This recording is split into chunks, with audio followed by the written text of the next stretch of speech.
Assalamualaikum warahmatullahi wabarakatuh. Alhamdulillahirrahmanirrahim. Wassalatu wassalamu ala sayyidil mursalin wa ala alihi wa ashabihi asmin amma ba'du. Selamat pagi kepada seluruh penonton pada hari ini. Semoga dalam keadaan sehat selalu. Kita mulai kegiatan hari ini dengan bacaan basmalah bersama-sama. Bismillahirrahmanirrahim. Para penonton video di mana saja berada, seperti biasa saya ucapkan terima kasih seperti yang tertera dalam slide ini. Kemudian pada hari ini kita masih belajar tentang bab pernikahan untuk tingkat 12 semester 6 atau genap tahun pelajaran 2022-2023 SMK Negeri Ciboga Subang. Nah, ini ruang lingkup materi yang akan dipelajari, dan hari ini kita memasuki nomor 6, yaitu rukun dan syarat pernikahan.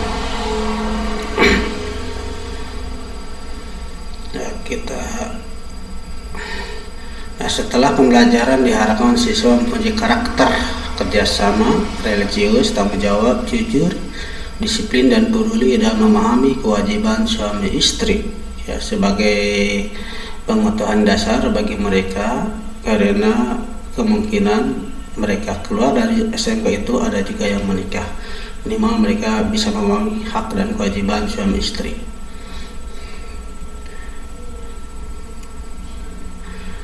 Nah, ini pada minggu yang lalu kita telah belajar mahram, orang yang tidak boleh dinikahi, ya. Jadi kemarin kita sudah bahas ini, ada beberapa orang yang tidak boleh kita nikahi, ya, diantaranya ibu, Rabibah, istri ayah, wanita yang pernah nikah oleh ayah dan kakek, itu tidak boleh dinikahi. Nah, pada hari ini kita akan mempelajari rukun dan syarat pernikahan. Apa sajakah rukun dan syarat pernikahan itu? Nah, yang pertama, rukun nikah adalah calon suami. Jadi kalau kita mau menikahkan anak, itu harus ada calon suaminya. Bagaimana ketentuan syaratnya seorang calon suami? Tentu saja ini beragama Islam. Ini sudah menjadi gejala di masyarakat, banyak orang yang menikah berbeda agama. Nah, kalau sudah berbeda agama itu bukan nikah istilahnya, ya. Apa itu? Karena dalam Islam, nikah itu adalah yang seagama. Jadi syarat pertama adalah beragama Islam sesuai dengan perintah Rasulullah, dan kelak kita memilih agamanya. Yang kedua, atas kehendak sendiri. Jadi calon suami atau mempelai laki-laki itu adalah atas kehendak sendiri, tidak boleh dipaksa. Kalaupun ada semacam anjuran atau arahan, itu boleh saja, itu sekedar arahan, anjuran, tetapi intinya itu ada di calon suami, tidak ada pemaksaan. Yang ketiga adalah bukan muhrim. Jadi calon suami itu bukan muhrim atau yang dilarang untuk dinikahi. Yang keempat, calon suami itu tidak sedang ihram haji.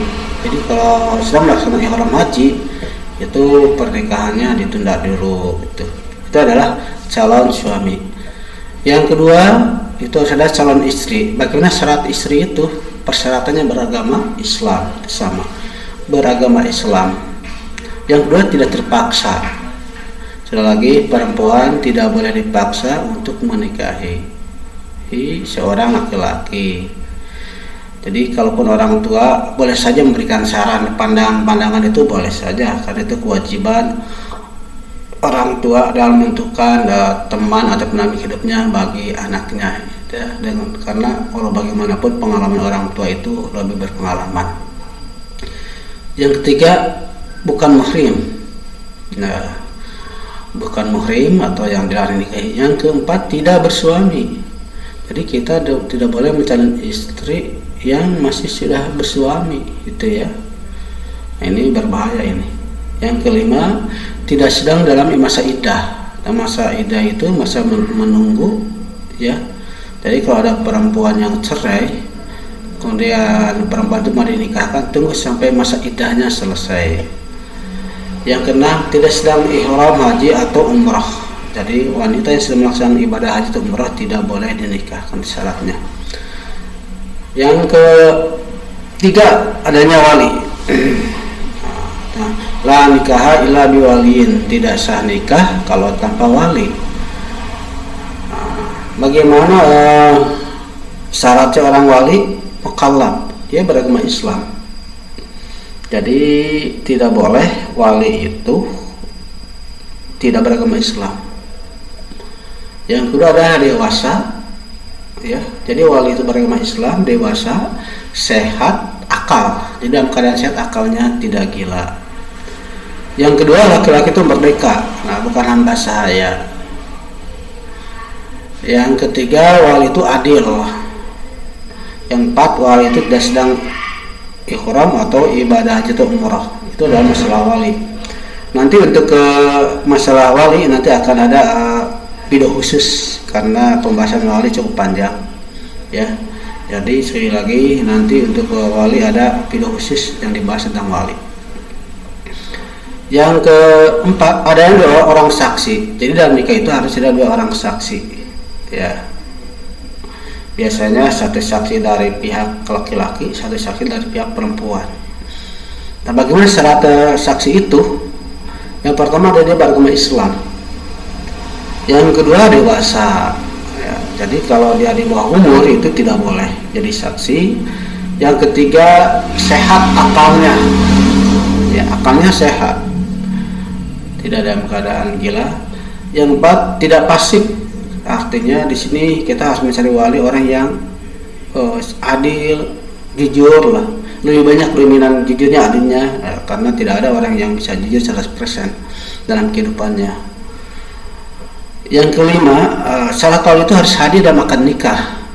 Jadi wali itu harus ada di depan pengantin gitu. Kalau di kita itu adanya di samping pengantin atau ya berhadapan dalam satu meja, ya, itu saksi, maksudnya saksi itu harus ada. Jadi tidak boleh saksi itu jauh.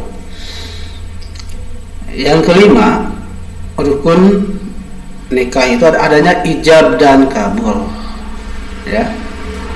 Dan ijab kabul syaratnya dengan kata-kata nikah atau yang semakna dengan itu. Ya, jadi katakanlah tidak kinayah atau sindir-sindir atau kias-kias, tapi jelas nikah. Kemudian berurutan antar ijab dan kabul. Jadi syaratnya kabul dulu.